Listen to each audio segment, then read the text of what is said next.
Hello students, BSc third year unit second paper third. Last class में हमने discuss किया था इसके new chapter work and energy means कार्य एवं ऊर्जा कि कार्य और ऊर्जा किस तरह से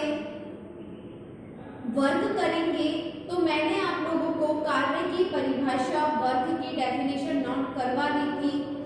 अब जो बल है वो एक अदिश राशि है, एक स्केलर क्वांटिटी है। क्लियर? कैसी क्वांटिटी है? एक स्केलर क्वांटिटी है। आफ्टर देन अब हम डिस्कस करेंगे कि उन पर कितने फोर्सेस वर्क करते हैं उनके बारे में। ठीक है, लिखो। जो कार्य है वो दो बलों द्वारा किया जाता है। जो वर्क है उस पर कितने फोर्सेस होते हैं? 2। एक होता है अचर बल द्वारा मींस कांस्टेंट फोर्स द्वारा, सेकंड होता है चर बल द्वारा मींस वेरिएबल फोर्स द्वारा। तो हम एक टॉपिक डालेंगे कि अचर बल द्वारा किया गया कार्य। अचर बल द्वारा किया गया कार्य, किया गया कार्य। और बल कैसा है? उसमें अचर है। लिखेंगे work done by constant force, constant force. जब हमारे पास कांस्टेंट फोर्स है, एक ये अचर बल है, तो उस टाइम हमारा जो फोर्स है, ठीक है, वो कितना होता है उसको हम यहाँ पर नोट करते हैं। तो यहाँ पर हमारे पास आएगा W बराबर Fs। जो कार्य होगा उसका जो फॉर्मूला होगा वो क्या होता है? F into S। Clear? F क्या है? फोर्स है। और S क्या है? उसका डिस्प्लेसमेंट मतलब विस्थापन होता है। क्लियर इतना? नेक्स्ट हम लिखेंगे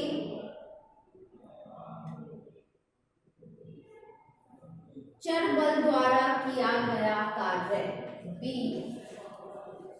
चर बल द्वारा किया गया कार्य, किया गया कार्य means work done by variable force, variable force. ठीक है, तो इसमें जो हम वर्क करेंगे वो हमारा क्या होता है? A से B F dx। तो इसका फॉर्मूला क्या हो गया? F मीन्स जो हमारा फोर्स है, बल है, dx मीन्स डिस्प्लेसमेंट, और उसकी जो लिमिट्स हैं वो हमने यहाँ पुट कर दी। वो क्या होंगी? A से B तक होती हैं। क्लियर? दोनों फॉर्मूले नोट कर लो। फिर हम इसको प्रत्यास्थ डोरी में एक इलास्टिक स्ट्रिंग में स्टडी करेंगे। ठीक है, उसके बाद हमारे यहाँ से क्या स्टार्ट हो जाएंगे? क्वेश्चंस। तो पहले नोट करो इनको।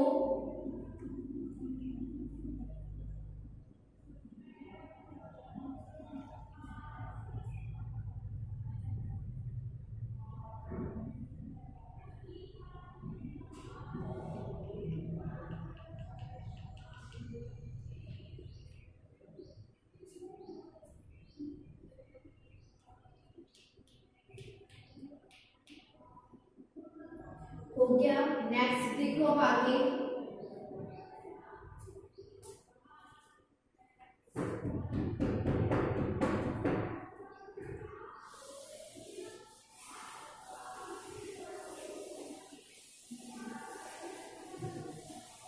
लिखेंगे आगे, एक प्रत्यास्थ डोरी के विस्तार करने में, एक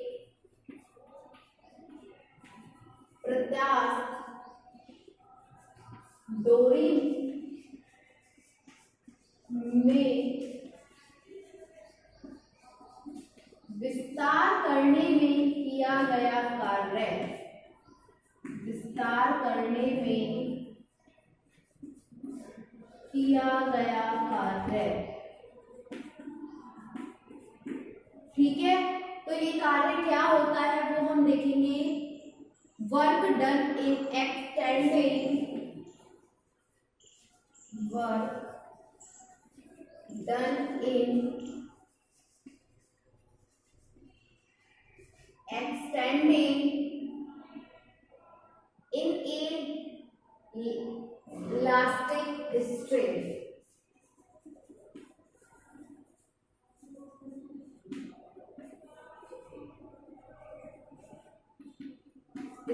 ठीक है, कि एक प्रत्यास्थ डोरी को अगर हम विस्तारित करेंगे, उसको एक्सटेंड करेंगे, तो उसमें हमारे पास कितना फोर्स यूज होता है, तो हम इसकी कैलकुलेट करेंगे और यहाँ से हम इसका फॉर्मूला पुट कर लेते हैं। ठीक है, वैसे देखो ये इतना इम्पोर्टेंट नहीं है, मैं आपको इसका फॉर्मूला सीधा नोट करवा देती हूँ और हम जो भी इसके अंडर में है उसको हम नोट कर लेंगे। ठीक है,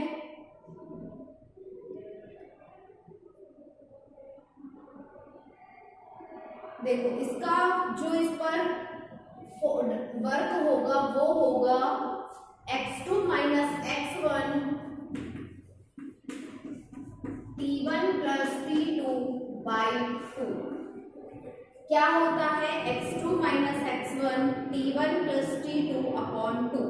t1 और t2 क्या हो गए, हमारे फोर्सेस हो जाते हैं। ठीक है, तो मतलब कि उसमें जितना विस्तार हुआ है और डोरी में तनाव का मात्रा, मतलब कुल विस्तार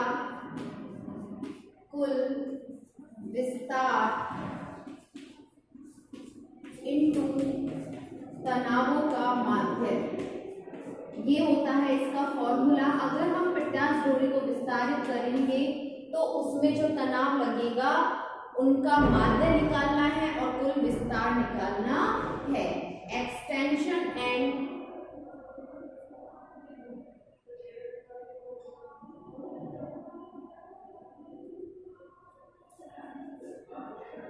तो यहाँ से ये फॉर्मूला आप लोग नोट कर लो। इसके बाद मैं आपको बताती हूँ ये x2 और x1 है क्या। ठीक है, जो आपकी x2 है वो हमने डोरी की लंबाई में ली है और ये जो डोरी की लंबाई में हमने इसको नोट किया है, इसे जब हम क्वेश्चन जिस टाइप का क्वेश्चन होगा उस टाइप से हम इसको सॉल्व कर लेंगे। ठीक है, अब हम लिखेंगे वर्क की मात्रा, मतलब यूनिट्स ऑफ वर्क। ठीक है, फिर हम पावर जो हमारे पास शक्ति है उसकी डेफिनेशन नोट करेंगे। आफ्टर दैट हम इसके एग्जांपल्स करेंगे। ठीक है,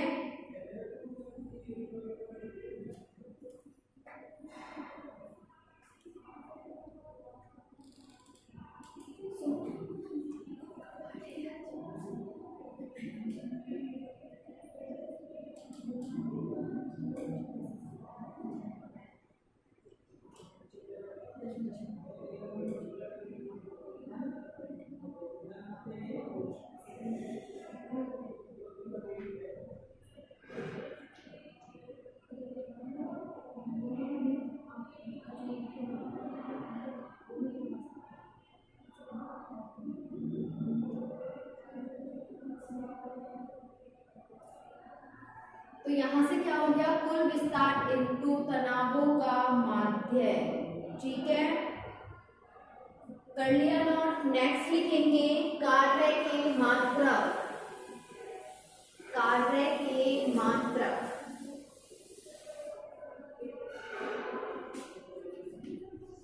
कार्य के मात्रक, यूनिट्स ऑफ वर्क,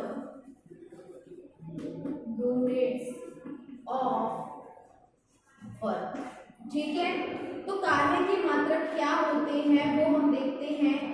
FPS, सबसे पहले हम बात करते हैं FPS। इसका जो नाम होता है आपने सुना होगा फुट पॉन्ड सेकेंड। FPS में जो कार्य का मात्रक होता है वो क्या होता है, फुट पाउंडर। क्या होता है, फुट पाउंडर।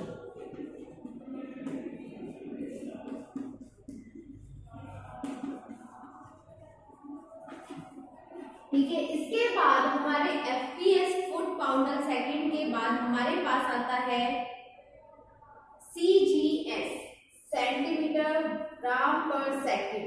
CGS में जो कार्य का मात्रक होता है वो होता है अर्ग। क्या होता है? अर्ग। और एक अर्ग बराबर 10⁵ डाइन। ठीक है, मतलब एक डाइन के इक्वल होता है।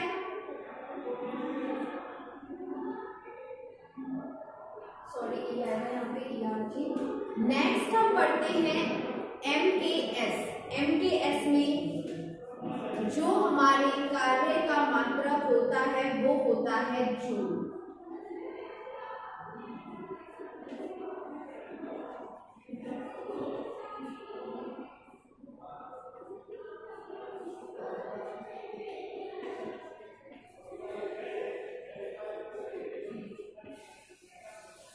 और 1 जूल बराबर क्या होता है? 10⁷ अर्ग। ओके,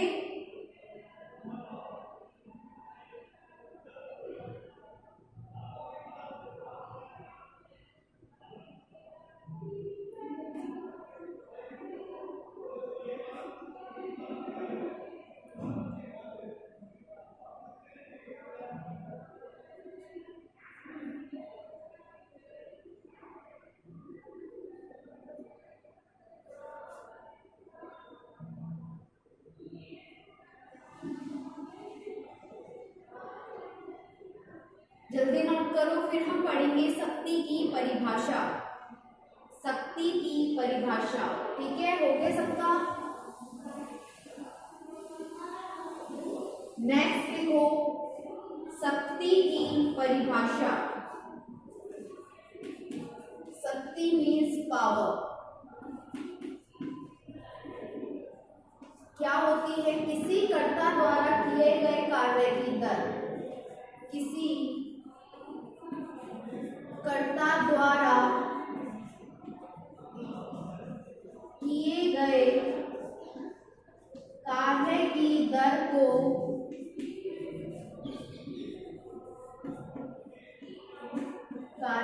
दर को शक्ति कहते हैं। ठीक है, it is the rate of doing work. It is the rate doing of work by subject.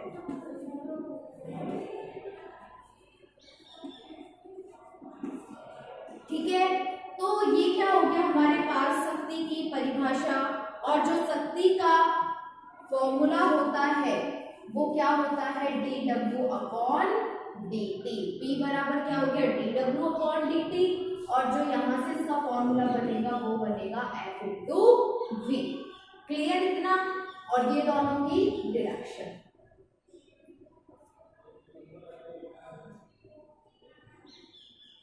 और B क्या है? यहाँ वेलोसिटी है। ओके, अब हम क्या करेंगे? जो हमारे पास शक्ति है इसकी मात्रक की बात करते हैं। ठीक है, लिखेंगे नीचे शक्ति के मात्रक।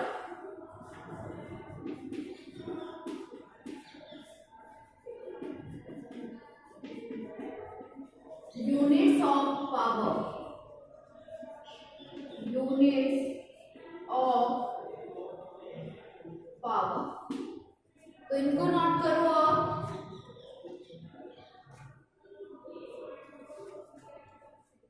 FPS में शक्ति का मात्रक होता है हॉर्स पावर। हॉर्स पावर,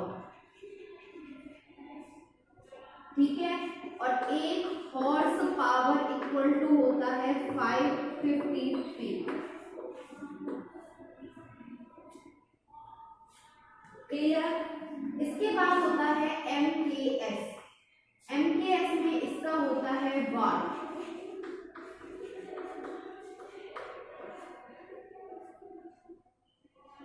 और एक HP, एक हॉर्स पावर इक्वल टू 7.6।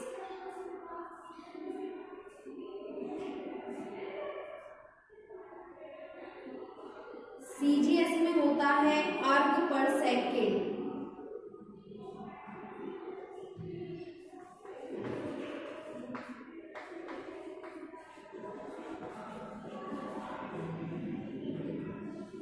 और 1 वॉट बराबर आप लोगों का यहाँ पर आएगा 10⁷ अर्ग पर सेकेंड।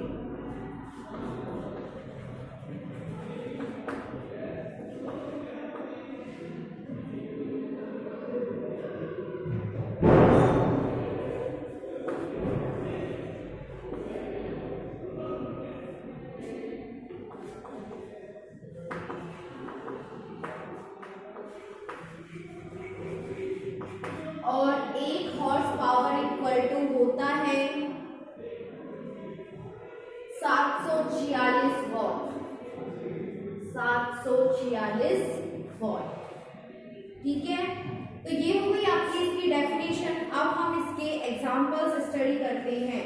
पहले हम वर्क के एग्जांपल करेंगे, आफ्टर दैट हम इसके पावर के।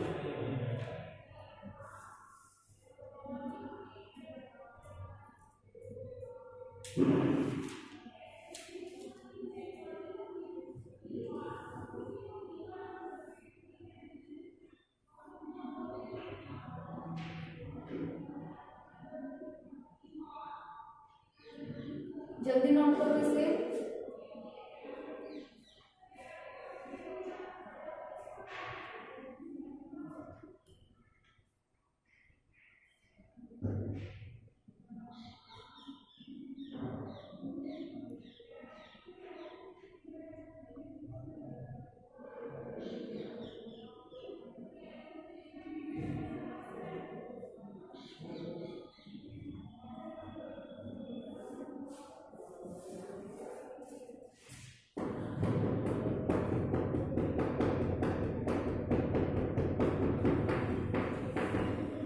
ठीक है,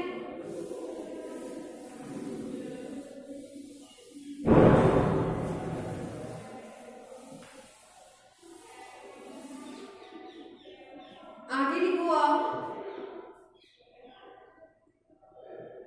फर्स्ट एग्जाम्पल,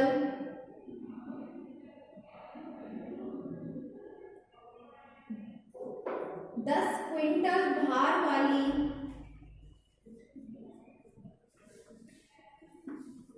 10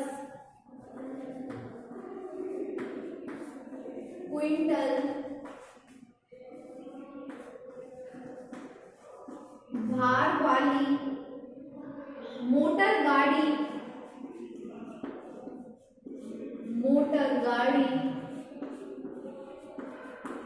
जो 12 मीटर पर सेकेंड के वेग से चल रही है, के वेग से चल रही है, ब्रेक लगाने में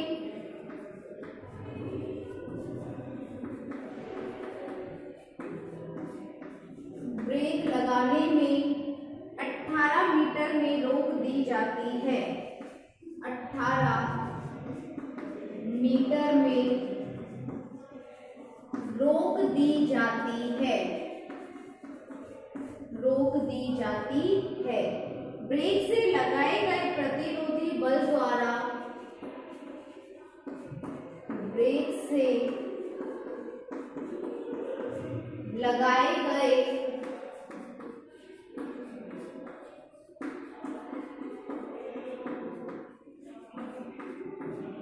प्रतिरोधी बल द्वारा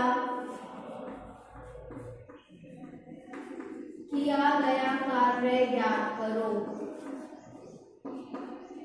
किया गया कार्य ज्ञात करो। ठीक है,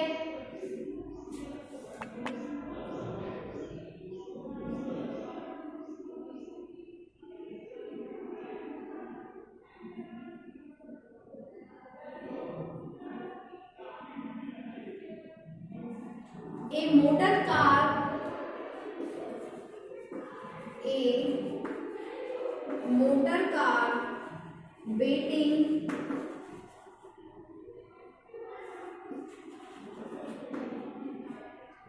10 quintals and traveling at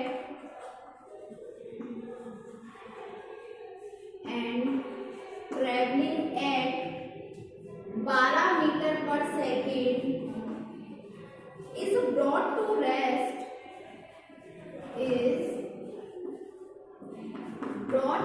rest in 18 meter by the application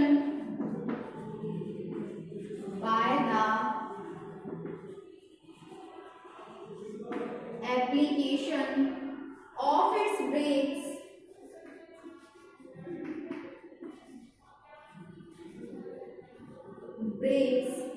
Find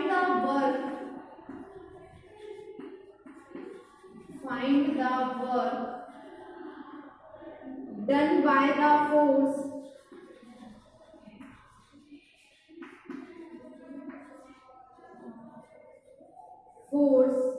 of resistance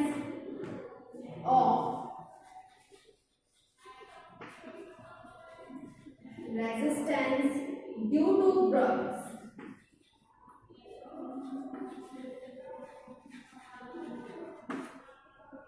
question note करो।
ठीक है, तो जब आप इस टाइप के वर्क एनर्जी और पावर के क्वेश्चन सॉल्व करोगे तो आपको एवरी स्टेप में उसका जो यूनिट है, उसका मात्रक है, वो यूज करना होगा। अदरवाइज आपके एक भी मार्क्स नहीं देगा आपको एग्जामिनर, अगर आपने पूरा क्वेश्चन सही किया है और आपने यूनिट्स उसके मात्रक यूज नहीं लिए हैं तो।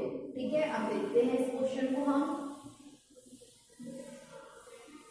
बिल्कुल इजी है, फिजिक्स आप लोग डेली पढ़ते ही हो अपनी फिजिक्स में, तो आप लोगों के लिए ये 5 मिनट के क्वेश्चंस भी नहीं है। ठीक है, लिखेंगे अब इसमें, माना कि प्रतिरोधी बल एक समान है, माना कि प्रतिरोधी बल एक समान है, प्रतिरोधी बल एक समान है, तब इससे उत्पन्न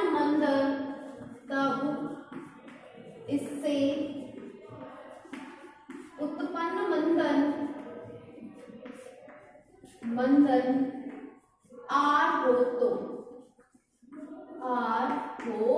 तो लिखेंगे आगे। Let us suppose that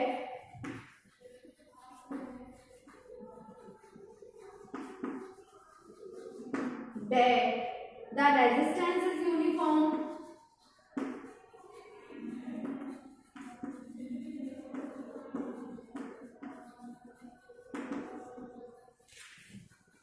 then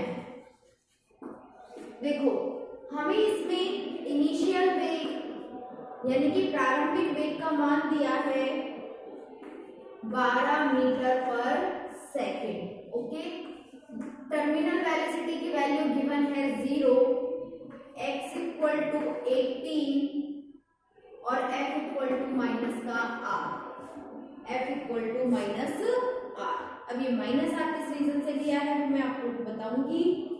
u equal to 12 metre पर सेकेंड, वेग इक्वल टू यहाँ पे भी मीटर पर सेकेंड, x इक्वल टू 18 आपको मीटर्स में गिवन है तो यहाँ मीटर्स, और जो f है फोर्स है आपका वो आपने कितना मान लिया माइनस का r। Okay, where r is the where, ठीक है, वो हमने नोट कर दिया।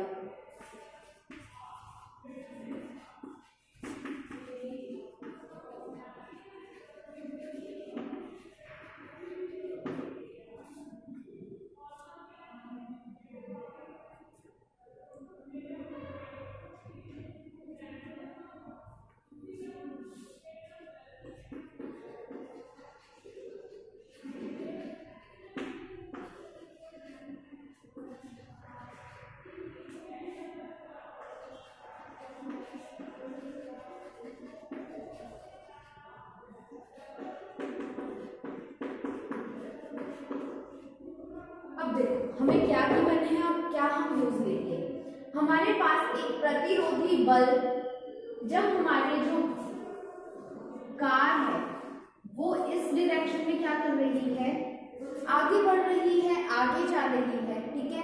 हमने क्या लगाया, अचानक से उस मोटर कार में ब्रेक लगाए, ठीक है। ब्रेक लगाए तो वो क्या होगी, रुकने की कोशिश करेगी, और रुकेगी किससे, जब उस पर उतना ही हम प्रतिरोधी बल रेजिस्टेंस फोर्स अप्लाई करेंगे, और रेजिस्टेंस फोर्स किस साइड अप्लाई होगा, अंदर की साइड। जब ये दोनों अपोजिट डायरेक्शन में होंगे तभी वो वहां पर मोटर कार स्टॉप होगी, अदरवाइज वो क्या कहेगी, अगर वो रेजिस्टेंस फोर्स ही अप्लाई ना हो वहां पर तो वो ब्रेक नहीं लगेगी, ठीक है। तो इस कंडीशन में जो हमारा फोर्सेस है वो हो रहा है अब आगे की साइड, ठीक है, और जो रेजिस्टेंस फोर्स है वो लगा बैक साइड में। तो दोनों एक दूसरे की कैसी डायरेक्शन हो गई, अपोजिट डायरेक्शन है। तो अपोजिट डायरेक्शन के कारण मैंने यहाँ यूज किया है F equal to minus R। ये जो माइनस का साइन है ये अपोजिट डायरेक्शन के कारण है। जो मोटर कार है वो आगे की डायरेक्शन में मूव कर रही है, जो रेजिस्टेंस फोर्स है वो उसके बैक की डायरेक्शन में फोर्स करेगा, ठीक है। तो जब वो बैक डायरेक्शन में फोर्सेस यूज होगा तो यहाँ से F इक्वल टू कितना हो जाएगा, माइनस का R। U हमारा प्रारंभिक वेग, इनिशियल वेलोसिटी है जो 12 मीटर पर सेकेंड होती है, जो उसकी वेलोसिटी है टर्मिनल वेलोसिटी, अंतिम वेग, जो हमें क्वेश्चन में कुछ नहीं दिया हुआ। और वैसे भी आप लोग अंदाजा लगा सकते हो, थोड़ा सा अपन गैस कर सकते हो। जब जो हमारा मोटर कार का व्हील है वो हमने उस पर क्या लगाया, ब्रेक लगाए, तो वो क्या होगा, वहां पर स्टॉप हो जाएगा, रुक जाएगी। जब ब्रेक लगाने पर वो कार वहां रुक जाती है तो वेग कितना हो गया, लास्ट वाला 0, क्योंकि वहां पर वो क्या हो गई, स्टॉप। तो जो हमारी टर्मिनल वेलोसिटी है, अंतिम वेग है, वो हो जाता है 0 मीटर पर सेकेंड। और x इक्वल टू जो हमें डिस्टेंस गिवन है यहाँ पर वो है 18 मीटर्स, और r क्या है, हमारा रिट्रोडक्शन फोर्स है। So use formula v square equal to u square plus 2f(s). तो हम इस फॉर्मूले को यूज करेंगे। इसमें यहाँ ये हो गया टर्मिनल अंतिम वेग, ये हो गया इनिशियल वेलोसिटी मींस प्रारंभिक वेग, ये हो गया हमारा रिट्रोडक्शन फोर्स मींस प्रतिरोधी बल, और ये हो गई हमारी डिस्टेंस मतलब डिस्प्लेसमेंट। क्लियर। अब इन सब की वैल्यूज हम इस फॉर्मूले में पुट करेंगे। तो नेक्स्ट स्टेप होगा हमारा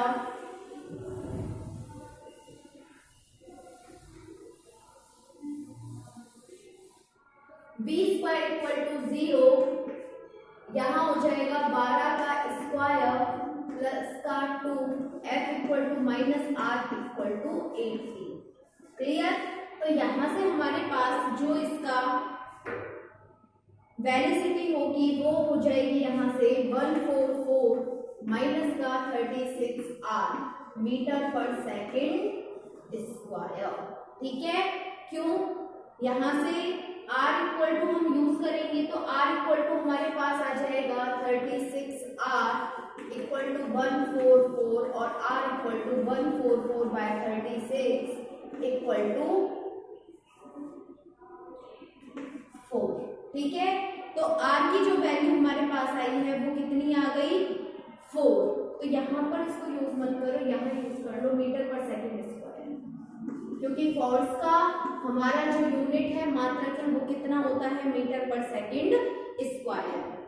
अब हमें कार का क्या निकालना है, सहनती, उसका द्रव्यमान मतलब उसका मास कैलकुलेट करना है। तो लिखेंगे कार का द्रव्यमान, कार की सहनती, मास ऑफ कार। तो हमें क्या दिया है कि वो कितने क्विंटल की मोटर कार है, जो उसका वेट है वो है 10 क्विंटल। कितना गिवन है 10 क्विंटल। और 10 क्विंटल को अगर हम किलोग्राम में चेंज करेंगे, क्योंकि यहाँ जो हमारी मीटर पर सेकंड स्क्वायर में चेंज हो रही है, तो इसको हम क्या करेंगे किलोग्राम में चेंज करेंगे। तो यहाँ से हमारे पास कितना आ जाएगा टोटल 1000 किलोग्राम। क्लियर इतना।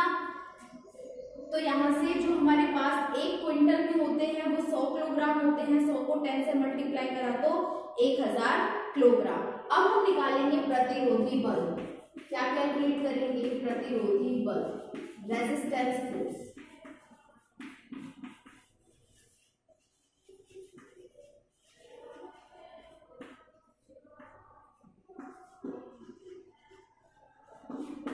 तो यहां से जब हम प्रतिरोधी बल, रिटर्डेशन फोर्स कैलकुलेट करेंगे तो हमारे पास कितना है 1000, ठीक है। और यहाँ पर क्या गिवन है, जो R की वैल्यू आई है, जो फोर्स है, ये किसके बराबर होता है। देखो हम क्या लिखते थे MkV, मतलब जो वो फोर्स है उसकी क्या था वहां पर प्रोपोर्शनल टू था। फोर्स के क्या होता है, जो हमारा प्रतिरोधी बल होता है, ये रेजिस्टेंस फोर्स होता है, ये इसके क्या होता है प्रोपोर्शनल टू होता है। तो यहाँ कितना हो जाएगा ये MF। वैसे भी आप इसको माइंड में रख सकते हो कि जो इसकी वैल्यू है वो कितनी होती है, इसका फॉर्मूला MF। M की वैल्यू हो गई हमारे पास 1000 और फोर्स हो गया हमारे पास 4 मीटर पर सेकंड स्क्वायर। इट मींस यहाँ से आ जाएगा 4000।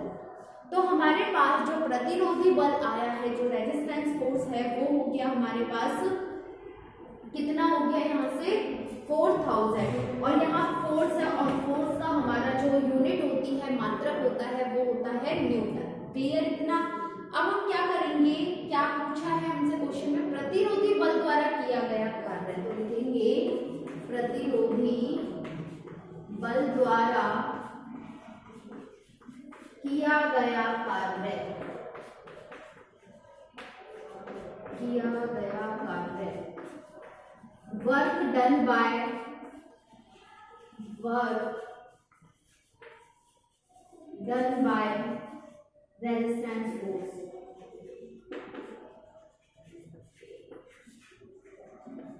रेजिस्टेंस फोर्स, ठीक है। तो प्रतिरोधी बल द्वारा किया गया कार्य, तो यहां क्या होगा देखो 4000 इंटू 18/G। तो हम यहां से क्या कैलकुलेट कर रहे हैं, उसका कार्य मतलब W। और W इक्वल टू क्या होता है कि प्रतिरोधी बल द्वारा जो किया गया कार्य है, तो उस पर दूरी कितनी है हमारी 18। तो इस 4000 को हमने F इंटू एस, हमारे पास जो कार्य होता है वो कितना होता है W इंटू एफ एस। तो कार्य का फॉर्मूला हम करो तो देखो W equal to F S. F की वैल्यू हो गई 4000, S की वैल्यू हो गई 18। इट मीन्स 72000, ठीक है। 72000। कार्य का मात्रक क्या होता है जूल, कार्य का मात्रक क्या हो गया जूल। तो हमारे पास कितना आ गया 72000 जूल। इसको हम कैलकुलेट करेंगे किलोग्राम पर मीटर में, क्योंकि हमारे जितने भी ये जो है ये मीटर में है, किलोग्राम में है। तो इस जूल को अगर हम उसमें कैलकुलेट करेंगे तो हम किसका डिवाइड कर देंगे, उसके गुरुत्वीय बल का, मींस ग्रेविटी फोर्स का। तो देखो 72000 अपॉन 9.8, और जब इसको हम 9.8 से डिवाइड करेंगे तो हमारे पास आएगा 7347 किलोग्राम पर मीटर। ठीक है, तो ये नोट कर लो और आपका ये क्वेश्चन हो गया कंप्लीट। नोट करो इसे।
तो इस तरह से हम देखो, पहले हम फॉर्मूला यूज करके उस फोर्स को, जो हमारा प्रतिरोधी मंदन है ना, जो हमारा ये रेट्रोडक्शन फोर्स है, इसको कैलकुलेट करेंगे। फिर उस प्रतिरोधी बल का फॉर्मूला क्या होता है, एम एफ। एफ की वैल्यू हमने कैलकुलेट कर ली, ठीक है। एम की वैल्यू हमें गिवन हुई क्वेश्चन में, उसका मल्टीप्लाई कर दिया। फिर हमने क्या निकाला, उस बल द्वारा किया गया कार्य means work done by resistance force. जब हम इस फोर्स को कैलकुलेट करेंगे तो हमारे पास कितना है, 4000 न्यूटन। ये क्या हो गया, एफ, और एफ और एस उसका डिस्प्लेसमेंट कितना हुआ है, 18, तो कितना हो गया, 72,000 जूल। इसको हमने चेंज किया किलोग्राम पर मीटर में, तो हमने 9.8 से डिवाइड कर दिया और आप लोगों का आंसर यहाँ पर आ जाता है। ठीक है, क्लियर, ये यहाँ तक नोट कर लो इसे जल्दी से।